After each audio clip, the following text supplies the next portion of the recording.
Greetings. I hope you're doing great wherever you are, whenever you are watching this video. If you have any questions, drop a comment in the comment section and I'll be sure to help you out.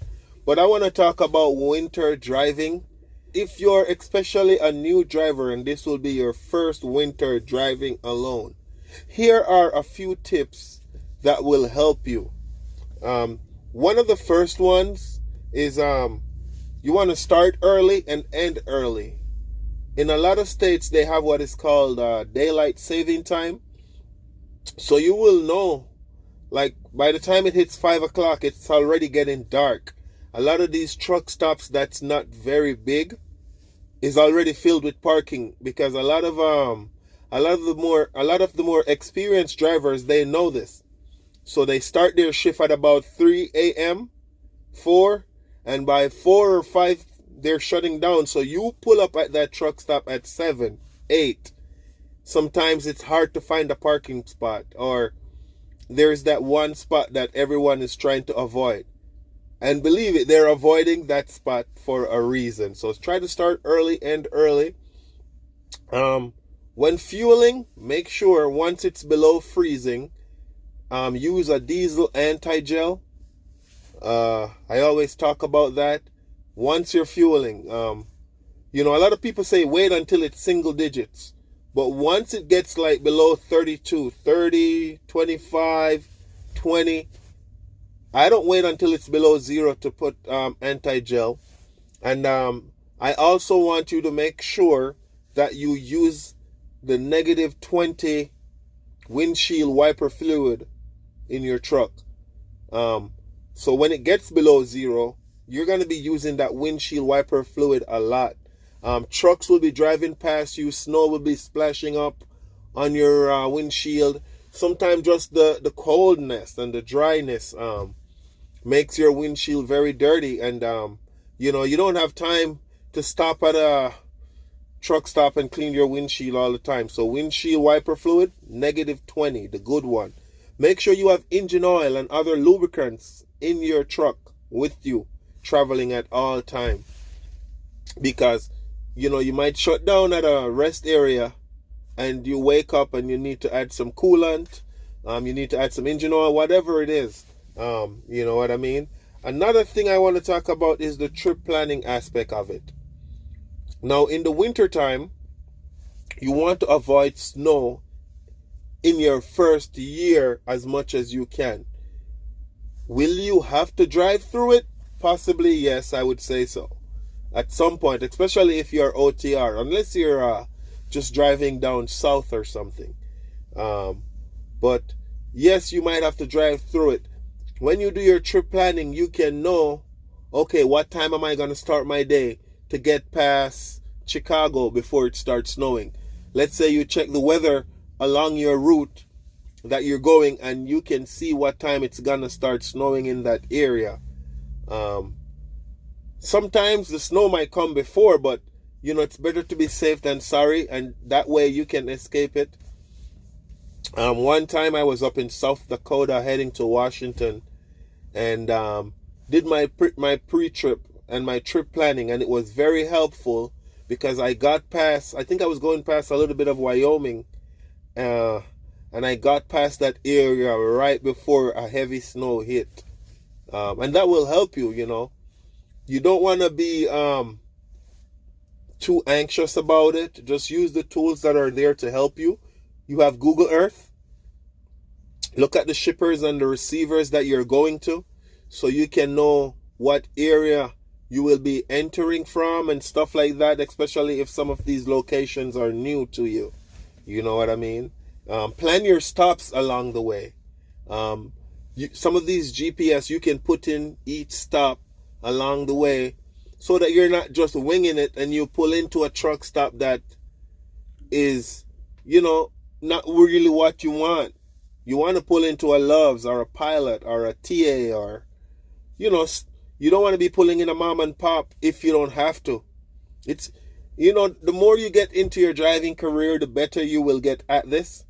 But these are just a few tips. Another one is you want to, if you're not sure and you have a high anxiety about it, you might want to talk to your company and tell them, hey, I want to spend more time with my trainer. Or try to find someone to team with, you know. That's a very good thing, because then you have a second person with you out there to help you when you're backing, you know, to ask questions along the way, and you don't feel that anxious about the whole situation. That's if you can't spend more time with the trainer, find someone to team. Be observant. Be very observant. This will help you driving in the wintertime. When I say be observant, I mean when you're at the shipper and receivers, watch what's going on around you. You know, if you see someone trying to avoid a certain area, you might want to wonder why. It might be ice. It might be, you know, somewhere where they can get stuck. Also, watch the speed of traffic while driving. A lot of times, it might not be snowing, but because it's the winter time, or it had just, let's say it just had snowed, and people are driving crazy in the winter. It might not only be you. The cars around you, trucks around you. Watch the speed of traffic, because the truck does not slow down the same when driving in the winter time when it's snowing, or there is snow on the surface, or black ice. Black ice is undefeated. That's all I can say about black ice. Sometimes, you know, it looks like a little glare on the road. You also need to watch what's happening with the trucks coming on the opposite end of the road. If it's not snowing where you are, and you see the trucks coming with heavy snow on their windshield, or you see snow still splashing off their tires and stuff like that, you could get a feel like, oh, must be snowing down the road. You know what I mean? Things like that will help you. But another thing is, when you're going on the on-ramp and the off-ramp, even on dry weather, those speed limit is for cars. So you should already be slowing down. Now, when it's snowing and you're going on these on-ramp and off-ramp, let's say you normally cut it down by 5 below that speed limit. Now you might want to cut it down by 10 if it is snowing. You probably want to cut it in half. But you have to do whatever you have to do to not have a rollover or slide and hit another car or truck or whatever. So you got to be very observant. You know, you got to watch these speed limits. It's easy just because you're driving in the summertime to, like, it becomes second nature to you. You take some of these on and off ramps all the time, and now you're taking it at the same speed. No, you can't do that. You can't do that.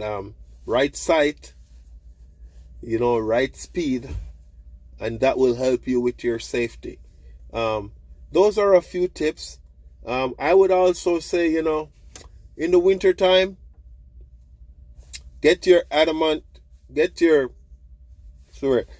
right amount of sleep the day before you start your shift, or the night before you start your shift if you're going to be driving in the day or night, vice versa. You are more alert. Your body feels just right when you get the right adequate amount of sleep. That's the word I'm looking for, adequate. Yeah, you need that sleep, man. Your reaction time is different.